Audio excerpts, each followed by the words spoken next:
Reddit loves when something that happens online affects real life. And I think the internet generally loves that principle when you can do something on the internet and it has this real world impact outside.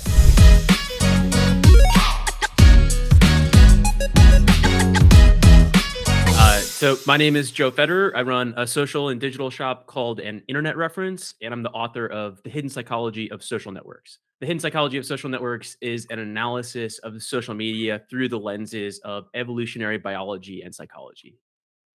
I love that. All right, let's talk about the role of evolutionary biology and psychology within social media. Can you give me specific example of sort of how that plays out? One of the things that blows me away is that we have in our pockets this computer that is like hundreds of times more powerful than the rocket that got us to the moon. There's so much technology in our pockets, and the speed at which technology is evolving is it's this insane curve. And social media, if we look at it, the functionality isn't that different from like the forums that we had 15 years ago. There's little things like, oh, now video plays better, it's higher quality and stuff. But the reality is, social media is about humans way more than it's about technology. And we know a whole lot about humans. Like we have studied humans for a long, long time. And the scientific method applied to social media, that's this really interesting perspective on why do people spend so much time in social media? Why do they have 9 profiles on average across different social media sites? Why does that number keep increasing every year? If all people are doing is this simple, oh, I'm just getting a dopamine hit because people like my post, then wouldn't we expect social media to consolidate into just a few networks? But what happens is people get different satisfaction and different value out of different kinds of social networks. Like when I'm Joe Federer and I'm connected exclusively to the people who know me offline, I'm a different version of myself than when I'm on Reddit and I'm anonymous and I'm organized around a bunch of interest-based communities and meme communities that I think are funny. They're the same me, but they're different versions of me. Awesome. Going to Reddit specifically, I'd love to hear the role Reddit plays in culture and movements, or however you kind of want to position it, something that highlights the impact that Reddit has. Yeah, so it's interesting to think about the role that anonymous communities have played on the internet now and for the last 20 years and how will evolve going forward. I think all of the web3 predictions that I hear feel very familiar to me as somebody who's been participating in Reddit for a long time. The idea that you get to kind of own your data or that your data is kind of yours to decide whether it gets distributed, right? It's not a place that like verifies your name or your age or your I mean it'll verify your email address now if you want it to, but you don't have to. It's anonymous space.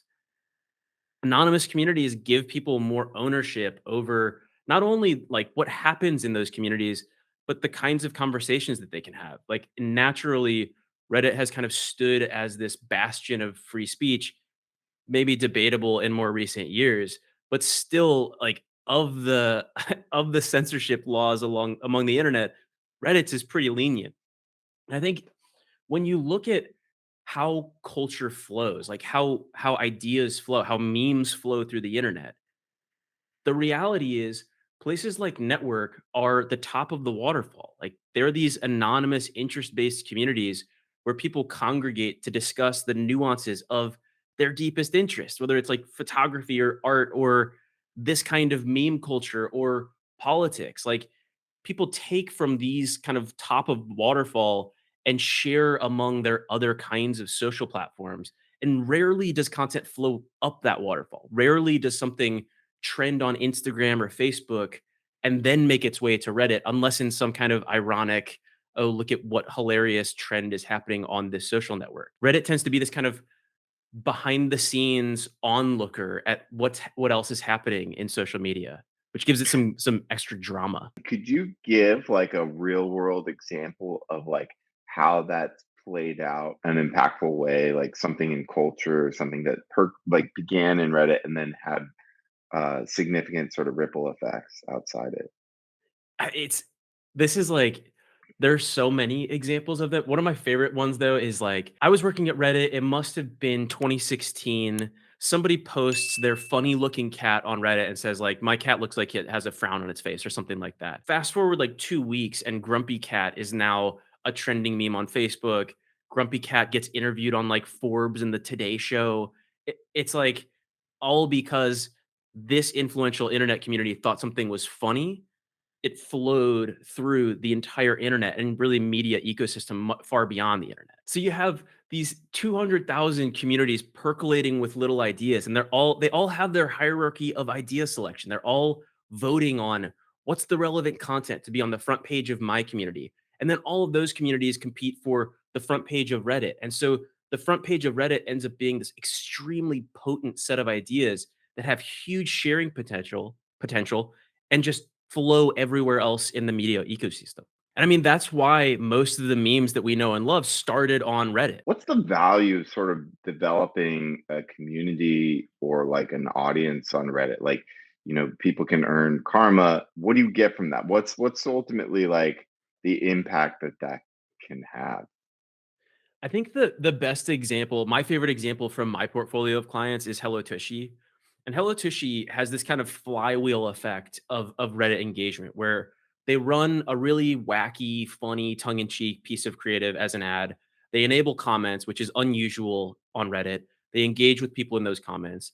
Inevitably, the meme communities screenshot and post Hello Tushy's ads without Hello Tushy ever having to do that themselves. And then users summon Hello Tushy into the comment thread to respond to the, "Oh, you guys are being fellow kids. Oh, this meme sucks. You guys aren't even funny." Because the Reddit environment and the Reddit community knows how much the like Hello Tushy brand is willing to engage. The community comes to our defense, which enables us to do those like crazy experiences. Like we made a sticker for bidets that said "Ass Blast 9000" because that was what Reddit voted up as like the top name for what our bidet ought to be called. Could you go into that campaign? I remember last time you explained it to me. I fucking love that. This campaign is the highest upvote rate of any ad campaign on Reddit. And essentially what we did was we ran a campaign that said, if this ad gets 10,000 upvotes, we will make Ass Blast the name on our bidet sticker or best suggestion. And we opened the comment threads. There's this huge debate about like, should it be the bum wash? Should it be the insert expletive here? Ass Blast actually won, which is kind of hilarious because that was the brand suggestion. But then we had to follow through, and so we created these bidet decals that would go on top of anybody's existing Tushy bidet, and you could crank it all the way up to Ass Blast if you really wanted to. And so those stickers sold out within like a couple of weeks. Uh, that became the most upvoted campaign. In your mind, what is like the big lesson that other brands or marketers should apply? So, one extremely important element of that campaign is we spoke their language. We used the verbiage and memes that are developed naturally within the Reddit community. And Reddit is just like visiting another country. You wouldn't walk into another country without learning how to say hello or like, where's the bathroom? The same goes for Reddit. On Reddit, you just need to learn the language that is evolved within the community. One of the things that I think really made that campaign successful was that there were stakes to it. So we knew that Redditors downvote ads. That's part of the culture.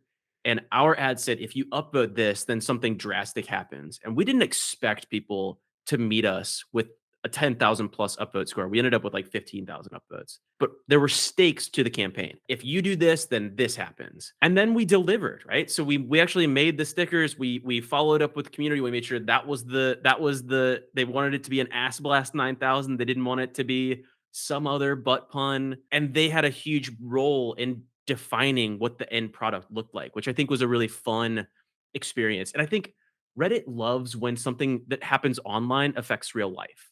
And I think the internet generally loves that principle when you can do something on the internet and it has this real world impact outside. Why should like viewers go on Reddit? Like what is going to be the benefit to them? Most social networks don't tell you what's trending. They tell you what everybody's social profile is willing to engage with in an aggregate. Reddit shows you what's trending without any of the filter of like, I'm worried about what people will think if I engage with this. I'm worried about the kind of conversation that my friends will have about me if I post this or if I say something like this. Reddit gives you an unadulterated slice of what the internet really thinks about the most trending topics of right now. What's Yeah. funny, dude, my only million view TikTok was like a minute long. How are you finding it so far? It's interesting to see what happens when one post on your account gets a million views. It's now my average reach per post goes from like 2 to 400 to like 2 to 4,000. There's like this huge shift and like the algorithm must have like tagged my account differently now. So it's like it's prioritizing it more. There's this legacy, this weird legacy of views. Like Yeah, it's not the same as other social networks where the views spike at on day 1 and they're dead by day 2. It's like I sometimes get waves of views weeks after, and I have no idea what's so driving weird. it, but it it's interesting. One of my interests as a social strategist is finding what is the most competitive channel on the internet, and for a long time, Reddit was that, and now I think TikTok is kinda giving it a run for its money. It's really hard in a lot of ways to figure out why one video is performing better than another. You can kind of have all the same elements, like a great hook, Yeah. all these pieces, and then you're like, why did this one tank?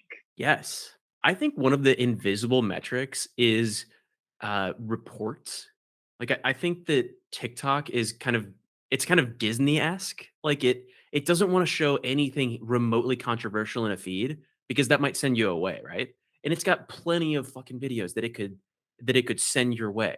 So, if there's 2 videos that are both really engaging and trending hot, and one of them has 10 reports on it and one of them has no reports on it, they're just gonna serve you the no reports one. Yeah, it's funny because at the same time, there's like so many hot girls like dancing and stuff, Yeah. and like all that. I mean, obviously, there's nothing wrong with that, but it is sort of like, why are some going through and others not? Like Instagram, people can like have like link trees out to like their OnlyFans and all Yeah, that. yeah. TikTok doesn't allow that. And it's like, you realize there's like a legit funnel for all these like funny OnlyFans girls. They have hot girl videos on TikTok, and then they're like, find the good stuff on Instagram, and you go, and it's like, yep, sure enough, they got the OnlyFans there. I wonder how much of Instagram is essentially just like they're so symbiotic. Did you see that TikTok is it now in, like, a lawsuit for, ripping videos from other social sites and just hosting them? I did see that. Yeah, that's Brilliant. funny. It's brilliant. How opaque TikTok's algorithm is insidious. I think that there is huge potential for manipulation in that kind of algorithm where there's really no sense of like where the last video you saw came from and how it got to you. It just shows in your feed. I think for young Mm, people especially, that is a that's a dangerous road to go down if we don't understand why something gets placed. Best opposition, right, is Reddit, where it's like there's a we don't have the algorithm exactly, but it's like there's upvotes, there's pretty clear. downvotes, Yeah. there's a net score that you can see, and the top posts in a subreddit don't vary from how the community voted.